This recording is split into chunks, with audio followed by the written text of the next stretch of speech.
నేను online బెట్టింగ్స్కి online గేమ్స్కి addict అయ్యాను. వాటిలో నుంచి నేను ఎలా బయటకు రావాలి అనేది ప్రశ్న. ఎడిక్షన్స్ ఏమన్నా కూడా చాలా మంది ఏమనుకుంటారంటే, నేను తాగుడికి బానిస, మానేసి ప్రభు దగ్గర రావాలి. నేను సిగరెట్కి బానిస, మానేసి ప్రభు దగ్గర రావాలి. ఆన్లైన్ బెట్టింగ్కి బానిస, మానేసి ప్రభు దగ్గర రావాలి అనేది ఎలా ఉంటుందంటే, ఇప్పుడు మన పరిమళక్క ఉంది కదా, పరిమళక్క ఏ డాక్టరు? Call doctor. పరిమళక్క నాకు తలనొప్పిగా ఉంది అని అన్న రోడ్డు మీద కలిస్తే, విలియమ్స్ ఇంటికి రా, ఇంటి దగ్గర నేను టెస్ట్ చేసి ఏమన్నా కళ్ళద్దాలు పడతాయేమో చూస్తాను అని అన్నది అనుకుందాం. ఒకవేళ ఆవిడ అలా అంటే, వద్దులేక తగ్గిన తర్వాత కలుస్తానులే అంటే ఎలా ఉంటుంది?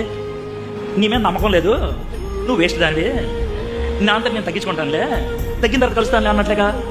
ఇప్పుడు పరిమళక్క ప్లేస్లో దేవుని పెట్టండి, మీ తలకాయ నొప్పి ప్లేస్లో మీకున్నటువంటి అడిక్షన్ పెట్టండి.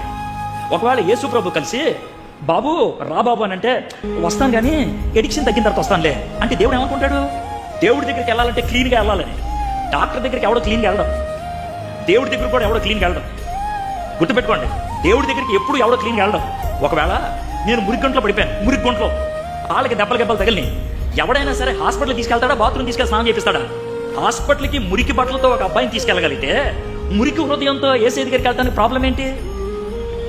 కాబట్టి ఫస్ట్ లెసన్ మీరు నేర్చుకోవాల్సింది ఏంటంటే, అడిక్షన్ మానేస్తే దేవుడి దగ్గరికి వెళ్ళొచ్చు అనుకోవద్దు, అడిక్షన్తోనే దేవుడి దగ్గరికి వెళ్ళండి.